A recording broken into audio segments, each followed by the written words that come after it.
What's up, guys, and welcome to episode 26 of the Yard Podcast. I'm your host, Randy. And I'm your host, Konu. There's obviously a ton of stuff to talk about, so we want to get right into that, but super fast. Do us a huge favor. Please leave a rating and review on Apple Podcasts. It takes like 30 seconds, and it would mean the world to us. You can follow us on social at Dodger Yard on Instagram, Twitter, Facebook, and YouTube. You can find my personal at Randy_Radcliffe. And you can find my personal at Michael Konu, MYKALKONU. And now that we've got that out of the way, we are going back to the World Series. I'm excited. I know earlier, and I'm going to keep repeating this because I feel like I have to. I kept saying I didn't care. I wouldn't care. But the Dodgers had me feeling a lot of emotions over these last few days, going down 3-1 in the NLCS against the Braves and then fighting back, forcing a Game 7. Corey Seager, who we've been waiting on for a couple of years to hit in the playoffs, was the NLCS MVP with his 5 home runs and 11 RBIs. He killed it. We saw it everywhere: pitching, hitting, defense. Everything kind of showed up. Everything had its moments. Everything showed up at some point. So they all kind of equaled each other out. So we're going to go over kind of what we saw from the NLCS this last week and what the Dodgers could improve on potentially to hopefully, finally win this thing like we've all been waiting. And then what we can expect to see from the Rays and their pitching, because outside of Randy Arozarena, that's really all they seem to have is their pitching. So if we can figure that out, I think we might be in some good shape. But speaking of pitching, Game 1, we had our pitching matchup. Max Fried, Walker Buehler. Buehler came out, did his thing. The command was all over the place. Once again, he had his 5 walks. But I think we talked about this. His stuff is just so overpowering, and there's so much to it that if he can find the strike zone, a lot of times his stuff isn't all that hittable. 7 strikeouts over 5 innings, 3 hits. I know you tend to watch games on silent and you do stuff while you're getting done and you kind of analyze things a little bit differently than most people do during games. Was there anything you saw from him that made you feel a little bit better from any of his NLDS starts? It kind of felt like the same thing. He really was struggling with his command, but just like his DS starts, when he gets into trouble, he just fires that fastball at 99 and just is able to blow it by people. What was there was something I'm forgetting that I did notice. Sorry. Okay, so I really didn't see anything different from the Game 1 start than the DS. He really struggled with his command, which has been an issue with his blister problem. What I did notice is he was getting swings and misses on his curveball, which I thought was interesting because the scouting report should have said that the Braves couldn't hit the slider, but they couldn't seem to touch Buehler's curveball. And I think I even texted you that Buehler's pretty much unhittable. If he didn't have this blister, he'd be unhittable right now because he's still not giving up tons of hits. But again, his command's been bad. But if he was completely healthy, I don't think he'd be giving up runs right now. It's been amazing to watch him struggle, but get walking people or putting himself in bad positions, but getting out of it. Yeah, that's what I'm noticing too. He found himself in trouble quite a bit, but he worked out of it. I don't want to go too much off course here because we were kind of talking about Game 1, but his Game 6 start, that was something else. He had the 6 innings pitched. Absolutely. He did give up a few hits. He gave up 7 hits, however, no runs and not 1 walk while striking out 6. And the no walk thing was huge for me because all playoffs we'd seen him only go 4 or 5 innings because he just was walking guys, didn't have it. But no walks, no runs, nothing. There was no home run ball that came and bit him in the ass, which is usually what happens with him when you throw as hard as he does. Pretty crazy though. Over 11 innings, his ERA was .82. So Buehler continues to do what Buehler does in October, and he shows up. But for Game 1, he was really the only one who showed up. Going into the top of the 9th inning, it was a 1-1 game, and then the Braves just went off. Took off on Trinan, scored 3 off him, 1 off McGee. Just wasn't a good game all around. The at-bats were bad. I don't know. It was an ugly game. For Trinan, I think it was his sinker didn't seem to have any movement. It was just kind of flat in the zone. And Austin Riley, I think it was, made him pay with that long home run in the ninth inning. Um, I think that's where Triton's struggles have really come in the Brave series. Was his pitches didn't seem to have that much movement, or it was too much in the zone. So he's gonna have to find a way to either get that sinker lower or move it from out the middle in, middle to down and away, or down and in or something, because it's not going to work if he's just middle all the time, or middle in all the time. Yeah, when he missed his spots, it was bad. That's what was going on with him. I like he would miss his spot and it would be completely off. Just yeah, I don't know. It was bad. And then of course there was game 2 and things were much better. Well, not really. I should say bottom of the ninth, things got better. They were losing 8-3 heading into the bottom of the ninth, and they came and almost had it. They scored 3 runs and they stranded the tying run on third. Bellinger hit a triple. There were 2 outs. So it was good up until it wasn't. We all kind of got that feeling in us going down 0-2. You kind of think in the series like, okay, this is not good. But then you go and have the Dodgers get that close. Their offense that can do it. You get Bellinger on third. He's yelling back at the dugout like, let's fucking go. He's hyped up. I'm excited. The Braves bullpen is falling apart. And then we kind of just got crushed in that game. So not the best. Game 2 start came from Gonsolin. I don't know what happened with him there. He went 4 1/3 innings, gave up 3 hits, but had the 5 earned runs. I know some of that had to He do with the wasn't he bullpen. wasn't good this series at all. Yeah, I know he didn't finish the inning, so guys came in. Bullpen didn't necessarily help out when there were inherited runners much this series, but 3 walks from Gonsolin, 7 strikeouts over 2 games because he did pitch again in relief, but over 2 games, he had a 9.95 ERA, 7 earned runs, 6 walks, which is just very uncharacteristic of Gonsolin. I think what it was, and this is just what I saw personally. I didn't mean to cut you off, but No, you're good. I think for Gonsolin, it was, he usually is fastball splitter type of pitcher, and because I'm assuming the scouting report said throw sliders, he was throwing a lot of sliders, and his command with the slider wasn't good, so that led to walks, and then he was trying to catch up by throwing his pitches that we know he can throw, like his fastball, but it was in the middle of the zone, and they were getting hit hard. So that might have been a little tough for Gonsolin, not because he doesn't throw the slider all that much, and when he did throw it in against the Braves, his command was bad with it. Yeah, so he wasn't there. Offense decided to only partially show up for most of the game and then decided to show up in the bottom of the ninth. The good news was we saw that carry over into game 3.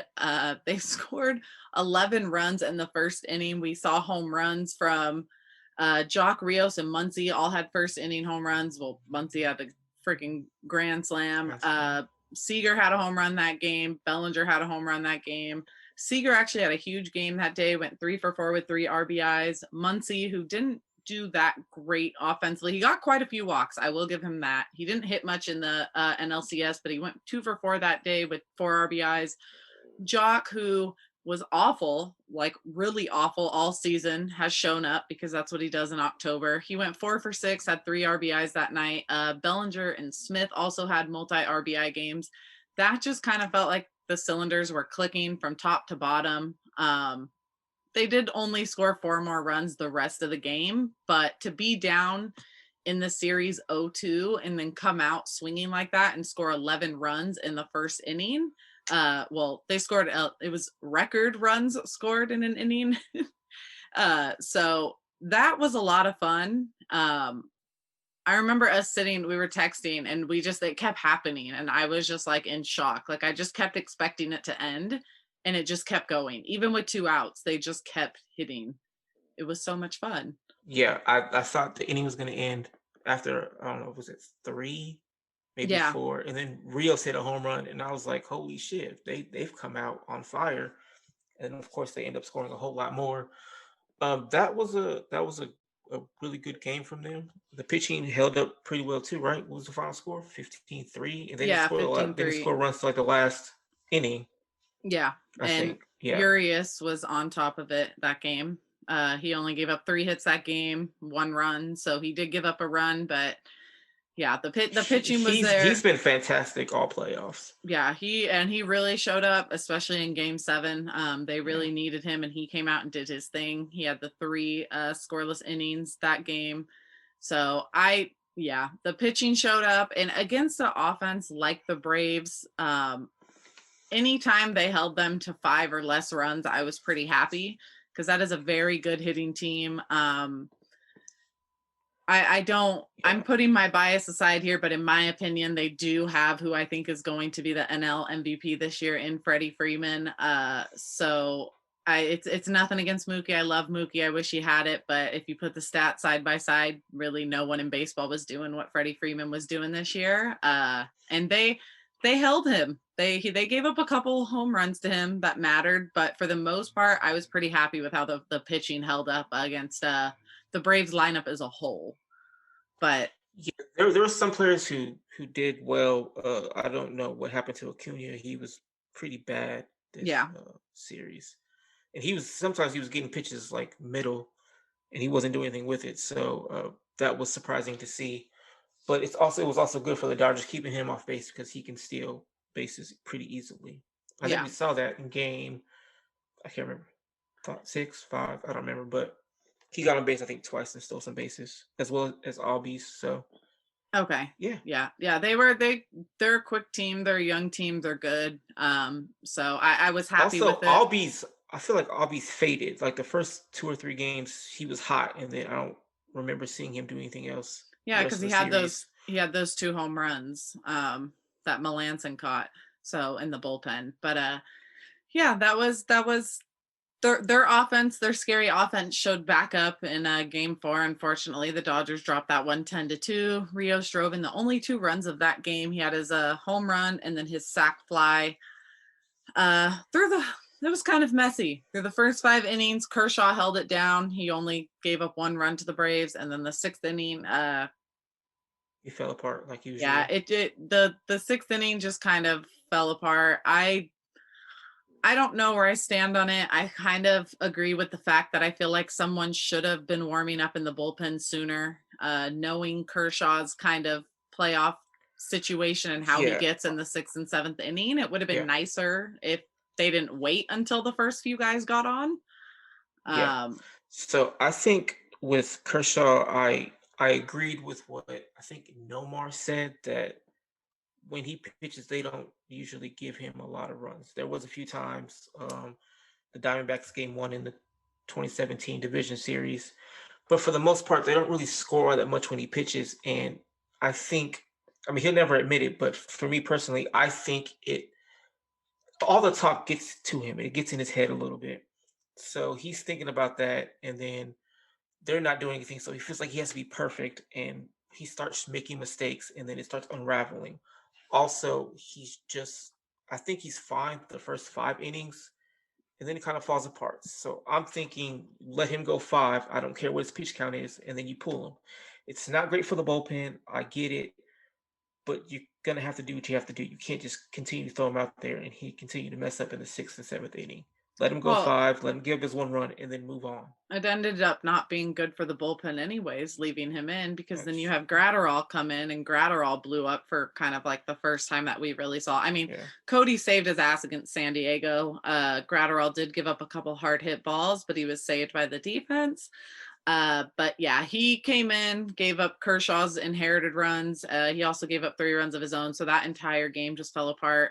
But yeah, my issue with Kershaw in any pitcher in this case was besides game 3, you really had to expect perfection from the Dodgers pitching because the offense did nothing. They score one run in game 1, then you only score 3 runs in the first 8 innings of game 2, and then you come back out and in game 4 they scored 1 run up until the 7th inning. So Kershaw had 1 run of support against the either we were the two best offenses in baseball. You had the Yeah. Braves and the Dodgers, and you put Kershaw out there and go, okay, we're going to give you run, now be perfect, knowing he's coming off of a hurt back, knowing that he would had to be scratched and probably isn't going to be at his best against this lineup.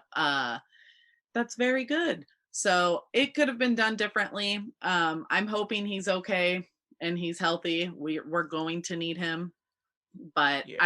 I kind of I felt did like want to say, oh, go ahead. Sorry. I was just saying, I kind of felt like he got a little bit of the bad end of the stick there Yeah. because Yeah. Yeah. Yeah. Absolutely. it wasn't fair to, if either don't bring him in the first place or have someone ready to go. And as soon as Yeah. those first two guys get on, Yeah. just pull him out of the game. My thinking is he shouldn't have been in there to start that inning because again, when it comes to the sixth and seventh, the later he goes, the more he starts to implode. So let him go as five. It's not ideal, but it's the best you can do in that situation. Give Gratterall the clean inning. Maybe things turn out differently, maybe not. Who knows at this point? But I forgot what I was gonna say actually. Oh, at the start of game four, yeah. Oh no, at the start of game five, when they were down 2-0 and they just looked defeated, I was strongly considering, well, thinking, and I've been on Robert's train from jump, but I was strongly thinking maybe they should get rid of him because there's no excuse for you not being able to get them up and ready for a game five. Now I know a lot of players like Roberts, but I was thinking maybe they might need somebody who's gonna yell at them or not be buddy buddy with them to really get them a lot of fire under their ass or something. But you know what? They responded, they fought back. So I'm just gonna shut up about Roberts now. Yeah, I saw a lot of people at that too, and I felt that way too. We actually were texting during Game 5, starting to talk about like pretty much our podcast. Like, when are we going to do this? How are we going to finish it out for the season? Like, just being prepared because as Dodger fans, I think we're always prepared. I thought maybe this was it. I didn't. There wasn't a feeling though in my gut like in the years past where I was like, when you know it's over, you know it's over. Like that's how I felt in NLDS game 5 last year, especially when Kershaw gave up the home runs. And then you had Kelly come in. Like there was a feeling in my stomach that I knew it was over, even though there was still baseball to be played. Where in this, I didn't feel that just yet. And then you have them come out and you have them score 3 runs in back-to-back innings. And Will Smith, who I feel like has showed emotion at times, but nothing too much, hits that 3-run home run off Will Smith. And like the energy from the dugout just exploded. It was the first lead of the game. And then you have Seager come out. He goes deep for the second time in the 7th inning, which caps off another 3-run inning for them. Speaking of emotion, he showed more emotion in the Brave series than I've ever seen him show. He Real, did have that yeah. one little emotion in 2017 when he hit the home run off Verlander, but he's usually even keeled. He was fired up this Yeah. series, and it was fun to watch actually. Yeah, he was out there. He was ready to go, ready to play. He did not have many bad at bats. He did have a few strikeouts, but I'll trade it easily for what he did at the plate, and he came through most of the time when they needed him to. Also, can't forget, because I think, in my opinion, this changed the trajectory of the entire game. And it was the bottom of the third when Mookie made that shoestring catch running in and Ozuna left the bag too early. If Ozuna does not leave the bag too early and is safe at home or holds up, there's potential that inning can be a disaster. But to get a double play and for Mookie to make that kind of catch, which is extremely hard, even though I'm sure a lot of people don't think it is, that's a very, very hard play to keep your balance, to keep moving, and to have enough to pivot and throw a ball into home, because he almost got him and Ozuna left the bag early. So I think that changed everything. The momentum shift was huge. It was a huge knife, like in the heart of the Braves lineup. I think like that just kind of showed a little bit, which we end up seeing again happen with Turner. With Yeah. his double play, you just see the mistakes on the base pass that end up costing the Braves some runs. So that to me was huge. Mookie's defense played a big, big part in all 3 of the final games. Without Yeah. him defensively, the Dodgers probably do not win the No. NLCS. Obviously there's other factors, but his defense Yeah. was insane. Corey Seager was the NLCS, but Mookie Betts was the defensive MVP by far. Yeah. Seager, everything he did was with his glove. There was nothing there defensively that got Seager much. He played good defense. I'll give him that. Usually he stresses me out a little bit more. He did all right though this series. Yeah. So, but yeah, the defense from Mookie was some next level stuff. It was a lot of fun to watch. Like I said, we saw it in every single game. Saw it in Game 6, which Game 6 had me feeling really good at the beginning, and then I kind of started to worry a little bit. They scored those 3 runs in the first inning, but those are the only runs they scored all game. So the defense was on top of it. The pitching was huge that game because, like I said, they had only won. Buehler started Game 6, right? What was that? Did Buehler start Game 6? Yeah, he did. Yeah, that was his big. That was the Walker I was expecting. Yeah, we all come to know. Yeah. Yeah, there was a few hits. He gave up 7 hits, but I don't care. At the end of the day, I don't care how many hits he gives up if he's not walking anyone and not giving up any runs. Walks will piss me off more than anything else. So, yeah, Buehler came out, did his thing, and that dude was hyped. He did what you expect him to do. Was it the first inning that he had a bases loaded jam and he got out of it with a ground ball? It was second. Okay. Yeah. Okay. Yeah. I didn't remember the inning.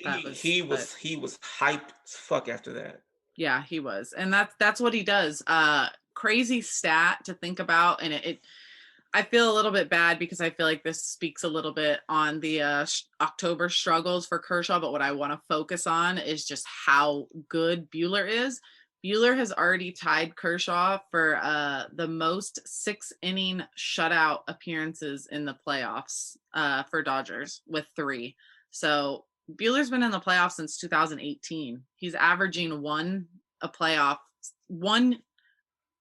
year. He is averaging 6 innings in a shutout once a year in the playoffs, which is insane.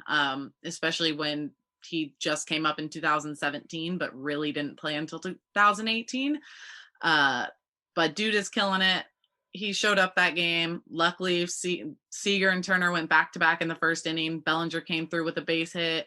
Trinan gave up the only run of the game in the 7th. Looked much better there than he did in his first appearance. Mookie made that leaping grab up against the wall to end the 5th inning. He took a run away from the Braves. He took away extra bases from Ozuna. So could have been a much closer game. He was hyped after that too.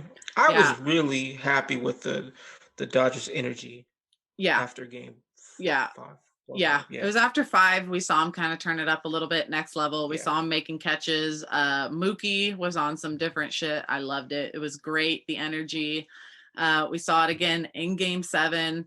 They trailed a little bit early. Go ahead. Oh, sorry. I was gonna say I didn't think he was gonna catch the Ozuna one, but I for sure knew he was catching that Freddie Freeman one. He had that one time perfectly. As soon as I see him like kind of stutter stepping, looking, and I was like, oh, he's got it timed perfectly. He's gonna catch that, and it was an easy catch for him. That one against Ozuna was hard. That was not an easy play because you can't, when you catch a ball with your back up against a wall like that, you can't watch the ball go into the glove. Like you have to, at one point, like your head isn't going to look up any higher. You just have to hope that you tracked it enough that when you go back up against the wall, because you see him, he tracks it perfectly the entire time. Then as he catches it, his head is straight and he's just slammed up against the wall. And like, it was. Also, Mookie's like, what, 5'8", soaking wet. He's athletic. He jumps pretty high. The dude, he has hops. He got up on that ball because there was no way you were getting over that wall. It was a big ass wall. It was like maybe a 12-foot, maybe 12-foot wall, but that was pretty crazy. And then Game 7, we had more of it, but the Dodgers were trailing a little bit early, tied it up in the 3rd. Turner walked, Muncy doubled with 2 outs. They came up again with 2 outs. They were coming up a bunch with 2 outs in this series, which is not something we usually get to see from them. Smith singled to drive both of them home. That was kind of all actually that wasn't it. That's when they tied it up, but Atlanta retook the lead in the 4th. Kike tied the game up in the 6th with a home run. He had that same energy, was yelling. They all had some struts coming out when Bellinger hit that home run in the 7th. Like, oh man, So the thing is, I've been pretty stoic the whole playoffs, but when Kike hit that home run, I smiled. I was like, oh, all right, Kike, Yeah. But Kike usually gets it done in the CS. Yeah, he Always does. has, it seems like. Well, and he had a strong series. He went 4 for 13. Yeah. He had 2 home runs, 2 RBIs. He had a 1100 OPS. So he showed up when they needed him to. And so you know what? He was ready. That Yeah. dude, oh man, he lost his mind. And then you had Bellinger hit his home run and he knew off the bat that thing was gone and he struts and tosses his bat. And Didn't then he fuck his shoulder up though? yeah, he dislocated his shoulder. I've always wondered why they do that. It looks really painful, like even just Yeah. on your forearms, that looks really painful. And he went hard as hell when he hit Kike. But we've seen Bellinger dislocate that shoulder before. He did it diving, I think, at first base. He was trying to make a play in San Diego. Yeah. He already went on his press conference, said he's fine. It happens. He's usually just sore and then he's back to normal. So nothing out of the ordinary there. And then, of course, like we were talking about, Mookie Betts and his defense. He robbed Freddie Freeman of a home run in the 5th inning, which kept the Braves lead to only 1 at that point. So who knows if Freeman hits that one out, maybe the energy never shifts. Maybe the Dodgers don't ever end up figuring it out, whatever the case may be. But that was a fun game. Urias Yeah. was on top of it. That double play turned, I think, really turned the tide Yeah. for the Dodgers. Yeah. Yeah, that was huge. That was baseball IQ right there from Turner, because the fact that he dove to get Swanson and then immediately turn and throw the ball to third, like there wasn't even a hesitation. He didn't even have to look to see where the runner was at. Yeah, that was huge. That shows Turner's veteran kind of presence out there to know what to do when he gets the ball, what to do after he makes the first play. Like he was one step ahead of everything. If he doesn't turn that double play, that's another, him and Mookie, if their defense does not show up the way it did in game 7, there's a very good chance the Dodgers don't win that. Also, the Braves just had mental lapses and bad base running. I don't know why Riley was hesitating. He should have just went. Yeah. Had he just went, he would have been safe. And who knows how the inning ends, but I don't know what was going on with the Braves base running. Yeah, the whole thing, we definitely got lucky. We took advantage of things for once. I feel like I said, that for me, the whole play was Mookie making the shoestring grab it, and then Ozuna leaving base early. And it felt like nothing had really gone our way that series until then. I mean, the luck of a guy leaving base early just doesn't happen much. It's a very easy mistake to make, but it just isn't one you see happen that much, especially with replay. Guys are more aware of it. So that to me was huge, but that was NLCS, forced game 7 after being down 3-1. The Dodgers did it. Dave Roberts was very emotional after the game. You could hear it in his voice. He said, "This is our year." He's excited. He hears all the criticism from the fans. So as much as I want Kershaw to get that ring, I want Roberts to get his ring as well. But the World Series, let's talk about that. We have both of the number 1 seeds in each league. We have the Dodgers in the NL, the Rays in the AL. The Dodgers did have the better record, so we will still have home field advantage, which means the first 2 games, game 1 and 2. And then if there's a game 6 and 7, Dodgers would be home. So we are back to, we're doing the 2-3-2 format. You have only off days would be Thursday and Monday if needed. Every single game is starting at 5:08 p.m. or 5:09 p.m. And then you're gonna have plenty to watch this week and talk about, because there's lots of pitching going on. Tonight's game, we've got Tyler Glasnow versus Clayton Kershaw. So what are we looking for from Glasnow, and what is there to be worried about? Okay, so Glasnow is a person who will throw 9,900 miles an hour, kind of like Bueller does. He's mostly just fastball, curveball. He actually throws him about equally. I think he throws his fastball 54% of the time, his curveball 45% of the time, and then the extra 1% is his changeup. So you can just kind of throw it out the way. It's going to be fastball, curveball mostly from Glass. It's going to be interesting to see if they can catch up to the fastball. I hate giving the Astros credit, but here it goes. The Astros did a good job of Ray's starting pitching, which enabled them to eventually tie that series 3-3 and force a game 7. So I'm interested to see if the Dodgers are able to do the same thing. Now, they were able to do that with the Braves, but then they kind of just stopped. Like they had their foot on their necks and then kind of let up. which was very frustrating to see. So hopefully, if they have some of the starting pitchers on the ropes, they can finish early in the game instead of having to come back late. They do seem like the Rays will use a lot of their bullpen as well. Their pitchers didn't seem to go too deep into the series versus the Because Astros. the Astros are getting their counts up. They were Yeah, at like they 100 worked. pitches in 4 or 5 innings. Yeah, I saw Snell. I think he was game 7, if I remember correctly. He just did not have it. The Astros made him throw pitches. They did not swing much out of the strike zone because his pitch count was so high after like 2-3 innings. So the Dodgers are going to need to do that. There are off days this time around, so they will have to work the bullpen. After 2 and 5? Yeah. Yeah, after 2 and Okay. 5. Yeah, so the switch between 2-3-2. So the switch between home field and away. But we'll have games all weekend, Friday, Saturday, Sunday. Well, Sunday if neither team sweeps, but game 2 tomorrow night. We do not know who's pitching for the Dodgers yet, but Blake Snell. I know he's another great pitcher. He's another one we have to watch out for. So And he's a lefty, and the Dodgers can't hit lefties. fun. So yeah, so like this is going to be another tough series. I think we're going to be in for another long series with this one, just because the Rays, I think, provide a lot of pitching problems for the Dodgers because their rotation is, well, Glasnow's pitching game 1, but Glasnow is a right-hander, so they should be all right. Snell's a lefty. Morton's a righty, but then Yarborough's a lefty, and also Josh Fleming's a lefty. And then they have, I think, the Rays' best relievers are lefties as well, or at least some of the better ones are lefties. I don't think the best one is a lefty, but some of the better ones are lefties. So they seem to be like a nightmare for the Dodgers. So I don't know. It's going to be a long, tough series for them. yeah, it could be. They just I don't know. They have to be smart at the plate. We didn't really see much offense from the Dodgers. We had a couple guys like Mookie didn't hit the best, but he did reach base quite a bit with his walks. Seager showed up, Turner showed up, Muncy not so much. However, Muncy had 9 walks, so he found a way to get on base. Can't be mad about it.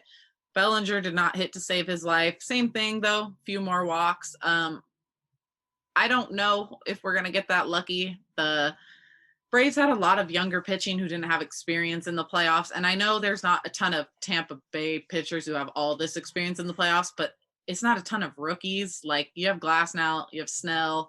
They're going to have to be patient at the plate. They're going to have to work counts because when we are only having a few guys hit, like Will Smith, dude had 1 good game, but that was literally all he had. That was really it for him. He had the 1 or 2 out of a few hits. Jock showed up like he does. Pollock, nothing again, unfortunately. Taylor, nothing there. Barnes, couple hits, not much to rely on. Rios, I know everybody loves him. I like the guy too, but 2 for 9, 2 home runs just isn't going to cut it in the playoffs. So they're going to have to show up. They're going to have to figure it out. I think that should. I mean, he's not going to play a lot, so that should be enough, actually. Yeah. Well, yeah. I guess. Granted, I say that when everybody's arguing for him to start I'm not putting him in there over Jock. I mean, I was all for him to start the wild card series just because during the season he was better than Jock, but Jock has turned it on. So yeah, no. Yeah, no. Now seeing the options that are out there, I'm good with getting the guy up. Like if Kike's hitting and you need a pinch hitter with a right, like whatever the case, I'm all for it because Rios has that power and he can kill a baseball. And even in that park where nobody can seem to hit it, Rios finds a way to kill the ball and knock it out. Even Seager with a few no doubters, which was impressive to see because he has the power, but it's never like the big crushing power that you expect to see. So, don't know what happened there. We didn't see any really home runs against the Padres. Saw a bunch, though. Saw the ball flying out against the Braves on both sides. Because they opened the roof, right? I think the roof was open in against San Diego, though, too. I don't know. There was a lot more. There was a lot more wind in the Braves series. But yeah, I don't know what was going on there. But game 3, no announced starter for the Rays yet. However, the Dodgers will be Morton. Yeah, probably. Oh, yeah. Dodgers will throw out Walker Buehler. So I would be surprised. Apparently today in about an hour or so. I guess Urias is the noon press conference.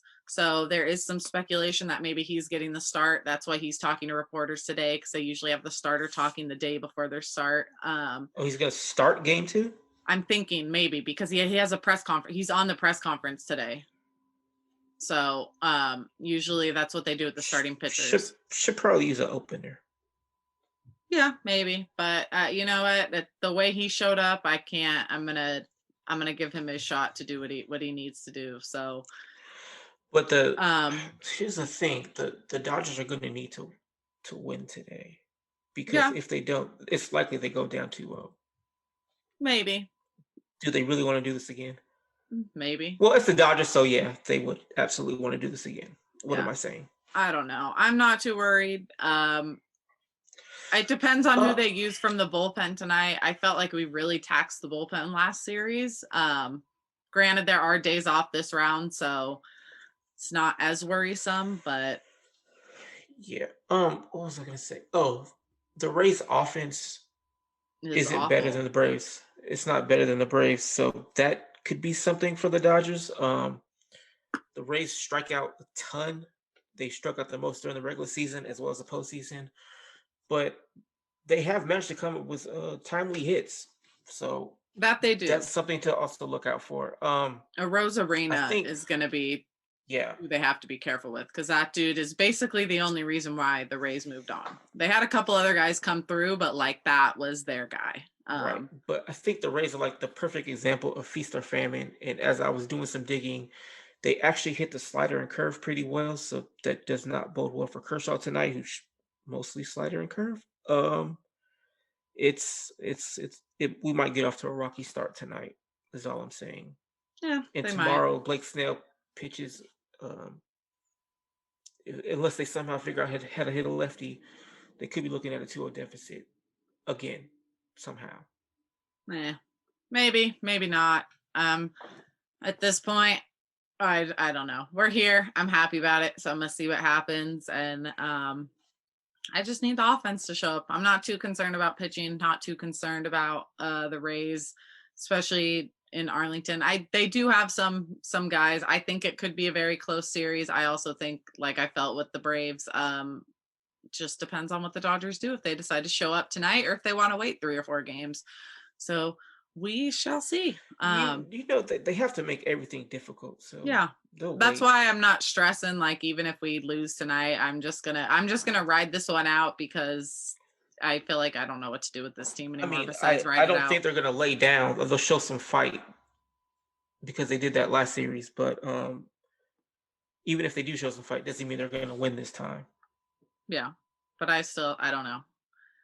I have more confidence in him now than I did even last series, so I'm not too worried about it. I think they'll be good. Yeah, the Rays have the second best record in baseball.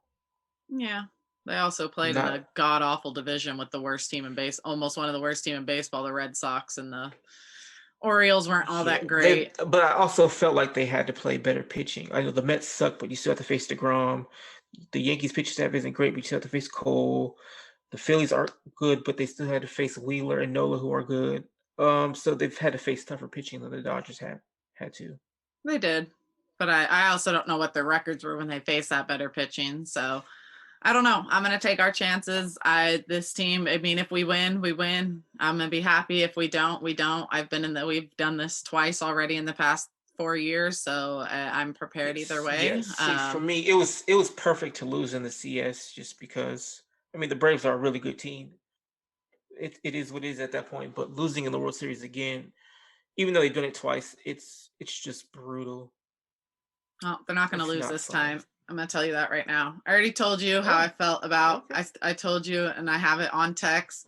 I said we either lose in the first round or we win the whole thing. There is no in between this year, so I'm sticking with it. You did say that, and I think I saw you tweet that the Dodgers are going to do it this year. I don't know how many games it'll be. I don't think the Dodgers will sweep. I don't think it'll be easy, but I'm going to go Dodgers in 6. So that's my prediction.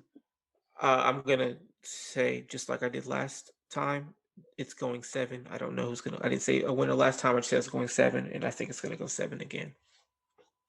All right. Well, Unfortunately, because I want this to be over very quickly.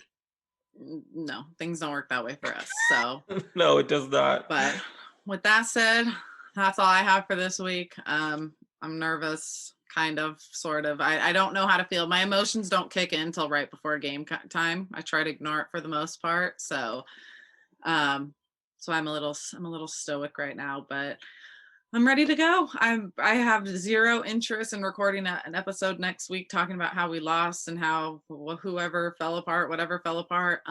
However, we are going to wait until we actually know who won the World Series. So I don't know if we will be recording on Tuesday or Wednesday.